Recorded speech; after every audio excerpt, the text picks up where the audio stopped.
Hello there guys, and welcome back to the channel. Now the latest Kabam live stream has gone live, and I'll be absolutely honest, I didn't like it much. I think about 90% of the live stream effectively went about the sales and the new champions being released as 7 stars, that they are going to be in the sales, as in like you're going to have to effectively pay for them. And other ones, there were a few, decent announcements. They did address their rebalance program closing, but in no kind of like substantial manner, really, other than the fact that, it's gone. They did not talk about Dark Phoenix or any of the other issues plaguing the game.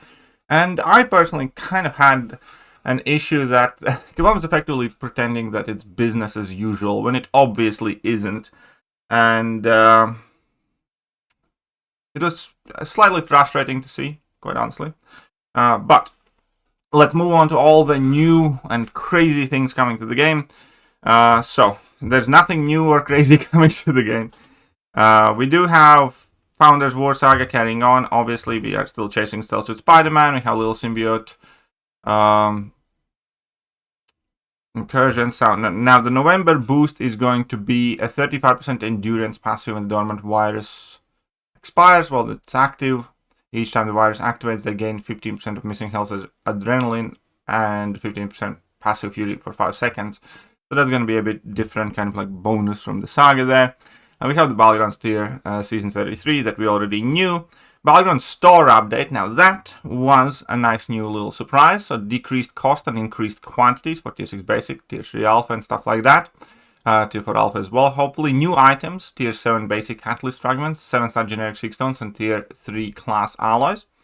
And Radiant's still going to be the main one, so this isn't going to be like a major buff. But on November the 26th, at least we're going to get the Battleground Store update, and that is very welcome change. Big Thing is going to return for the season that's going to be December the 17th to January the 14th. New version of the Big Thing.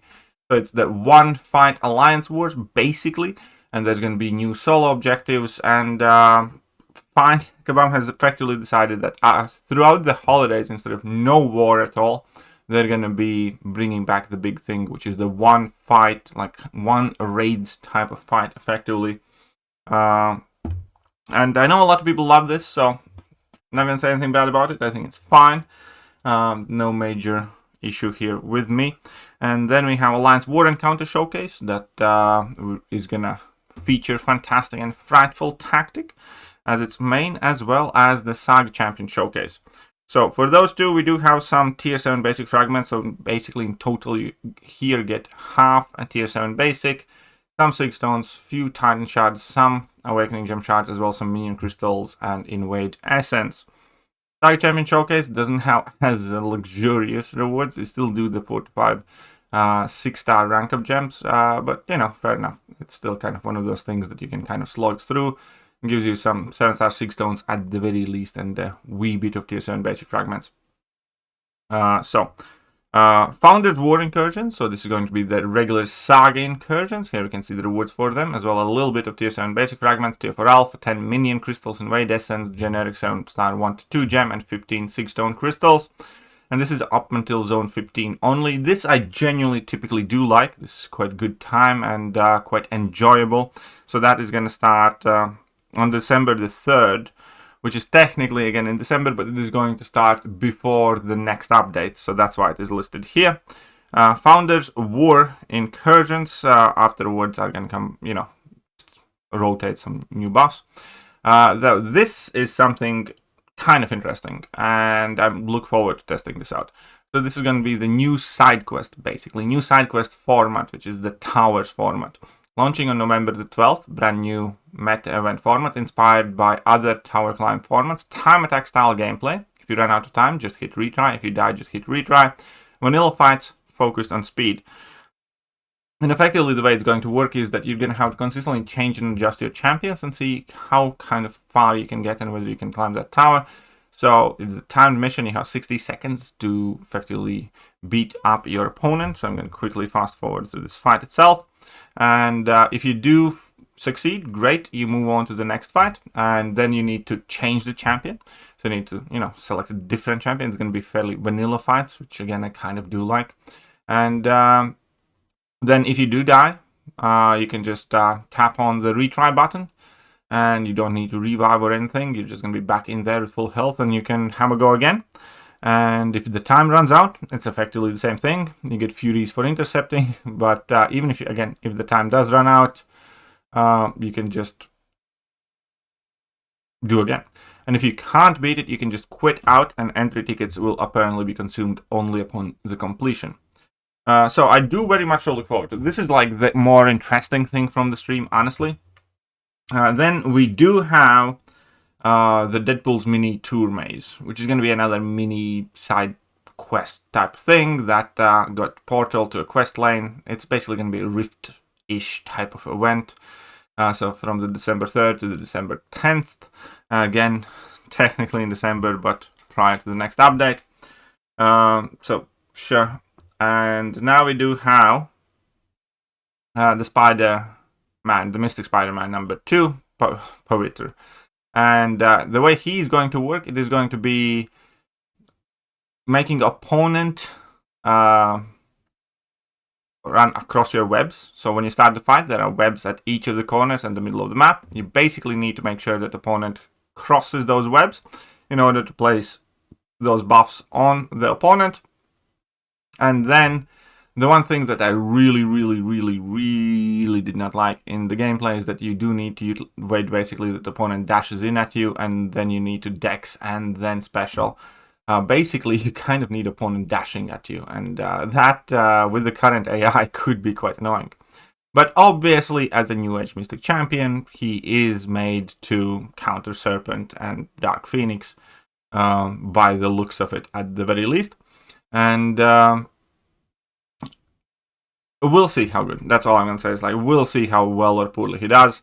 We have all attacks deal burst of energy damage, does not make contact with cosmic champions only. I do not like, again, that I'm not a fan of only against cosmics.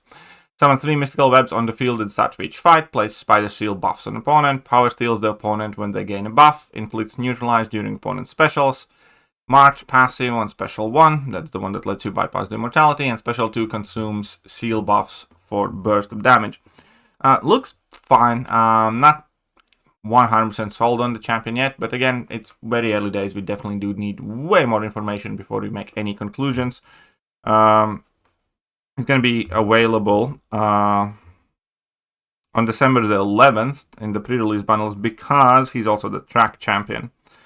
So the next champion is the Lizard. And Lizard, actually, I don't know what and why, but you basically have the same thing with Lizard where you need to catch opponent on a dash with your special, by the looks of it. And he does have tracking, he does have Rapture, and that's kind of like the big deal there, I suppose. He does have poison immunity and unstoppable and unblockable. So here we can see, you do inflict your Raptures, you have the ability to pause them as well with your heavy attacks. And here is you finishing up the fight there. So, again, Lizard looks cool, absolutely. Am I sold on the champion? I'm not sure. I need to know and see more about the champ in order to draw kind of like final conclusions. But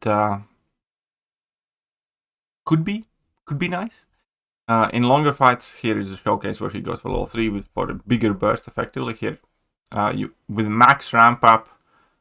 Oh yeah, so this is the level 3. Why? He was nearly dead. Okay, fine, without. So Lizard, immune to poison, immune to heal block while a buff is active or unstoppable. Chance to inflict Rapture on all attacks, gains regen passive when struck, intercepting or interrupting heavy grants tracking. Buff immune during his own special attacks, goes unstoppable if buff immunity triggers. Final hit of special 2 deals a burst of damage. And we'll see exactly. The visuals definitely look amazing. We'll see how good he actually is as a champion. It's kind of tricky to figure that one out quite yet. Some of the posters are cool though, for sure. So, final idol. We do know that Imperiosa is going to be a cosmic champion. That was just revealed for us. We do not have any other gameplay though, but she will be a cosmic. Additionally, whenever Idol does get released, it is effectively replaced in Titan Crystal with a different champion, and in this case, it is going to be Cassie Lang. So Cassie Lang is coming to the game as a new 7-star, which is kind of cool. I personally have always liked Cassie quite a bit. And the big problem with Cassie towards the end of her lifespan was the AI just standing there and, you know, you stunning yourself effectively because AI doesn't come in for a hit. He just stands and waits for your charges to expire. So we'll see if that still is a major problem with her. But overall, she definitely was one of those champions that I did want to see in the game. 7-star. I like that they are adding her now. And there's a bit of the gameplay with Cassie, but Dr. Doom, by the way, is not like an ideal matchup for Cassie that you would generally want to use against that, because you do always want to push your opponent to level 2 with Cassie against Dr. Doom, and that's, you know, not necessarily always the easiest or the bestest thing, but it is definitely a doable matchup. And here we can see that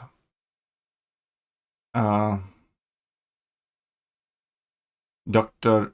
Doom is about to get wrecked with the guaranteed crits on the level 2. So she's cool for sure. I do like her. I like that they're adding her. Additionally, we do have Yondu and Super Scroll coming to the game as 7-stars. However, that is going to be effectively the Cyber Weekend. So offers for units and cash. 7-star Yondu and Super Scroll are going to be the, you know, exclusive champions that you can acquire. Regular and first appearance versions of them. Web store, milestone track, progression based, of course. CC Pro. It's Cyber Weekend sale. Basically, it's Cyber Weekend sale. And this was like where the stream kind of started turning sour, because everything up until now is kind of like business as normal and regular things added, a new side event, and Cassie is cool. And every single thing starting from here effectively is talking about new champions that you will have to effectively buy. Because, again, Super Scroll and Yondu being some of those. A bit of Yondu gameplay, but we know that. Then we have Jane Foster is getting a buff, and the buff actually looks very good. I'm not gonna lie, the buff looks very good. She does have the passive stun on her combo for the heavy attacks. She does have the Wither, she does have the Stagger, she does have the passive shocks on herself that she can transfer to the opponent. On the level 3, you can basically go for the big guaranteed. I can't lie, she actually looked like a good champion. Wish it was OG Thor that got improved, but still. She genuinely did look quite nice. Look at that. 15 shocks transferred to the opponent there, and, you know, you did a ton of damage. But, yeah, no, definitely quite nice. And here we go. Level 2, and look at those shocks. 48k that per tick for 2 seconds, so that was kind of nice. But yeah, so that's Jane Foster is getting buffed, but she's going to be available in Banquet in one of those boxes. So you're probably going to get one free, and then the rest of them you're going to have to pay for, basically. And they did start already talking about the Banquet sale, which, you know, of course they did. Here's the kit rework. 100% shock resistance, inflict self-shock passives. Fervor on special 1 for more shocks. Transfer shocks from herself to the opponent, and special 2, heavy stun after non-combo ending attack, 2 staggers on heavy, special 3 for huge power gain and mega crit rating. She did look good, I can't lie. That said, this is going to be the Founders box that Kabam started talking about. There are going to be 4 champions that remain unknown, 2 basically reworks and 4 first-time appearances. One champion that is going to be appearing as a 7-star in the Banquet event, again, is going to be the Nimrod. And the thing with Nimrod is, I really loved Nimrod when he was good, but then Kabam effectively said that there should be no precision buffs in the mutant class, and started releasing shock immune mutants to a point where I'm not entirely sure how good Nimrod would be, because he sucks against Onslaught, he sucks against Dust, and I don't know. We'll see. But still, though, he's the type of champion that I did want added to the game as 7-star, so why not? We still have 4 other champions that we don't know about. Additionally, there's going to be a Banquet Realm event, where, of course, you're going to be getting some unique exclusive first-time 7-stars as well. 1 Mystic, 1 Skill Champion. We do not know the Skill Champion yet, however, we do know that the 7-star in the banquet event for the milestones is going to be Absman. So 7-star Absman's coming in. Again, if you do reach the milestones in the banquet event. But of course, right? So again, another 7-star. So basically, in the month of December, there's going to be 9 new champions at 7-stars. Jane Foster, Nimrod, Absorbman, and 6 more that we don't know. Summoners Fest livestream is going to announce 1 of them. 3 of them we don't know where, and then the last 2 in the December livestream. And then they did talk about Summoners Fest a little bit, and Summoners Fest Twitch drops, and the program schedule, and this AFKO event. I don't even want to discuss it. And one more thing is that Brian Grant appeared with his egg video there. And there we go. That is the stream. And again, if you break it down, about 80% of the stream was about new 7-star champions. Either new, first-time appearances or reworks, but virtually all of them are appearing exclusively in sales. You know, they could have at least had 1 token new champion that you can, I don't know, do a quest for or something, but what do I know? Whatever. And then the rest of it was just the regular month. So we did not get any Everest content news drop, which I kind of half expected. And neither we did any other bigger sweeping change coming to the game that is, well, in my opinion, long overdue. So from a personal note, to me, this seemed like completely tone deaf stream. Where Kabam's just, similarly with the rebalancing program, where they just rage quit like an angry toddler. With this one, they appeared to me like an ostrich, basically, where they did address the rebalance program going away, but they did it in a manner that didn't seem genuine either, where they effectively said, oh, it's not serving the purposes. What purposes? Why it is not serving the purposes? You know what I mean? They never talked about issue with the OP defenders and the Serpent and the Dark Phoenix's role in the rebalance program. So it feels like they did leave a lot out of that as well. And then basically nothing else. So there are cool things happening in terms of champion releases if you have money, basically, or if you're willing to spend that money. But other than that, honestly, November doesn't seem all that crazy. Let me know what you think, though, and I'll catch you guys soon. Bye-bye.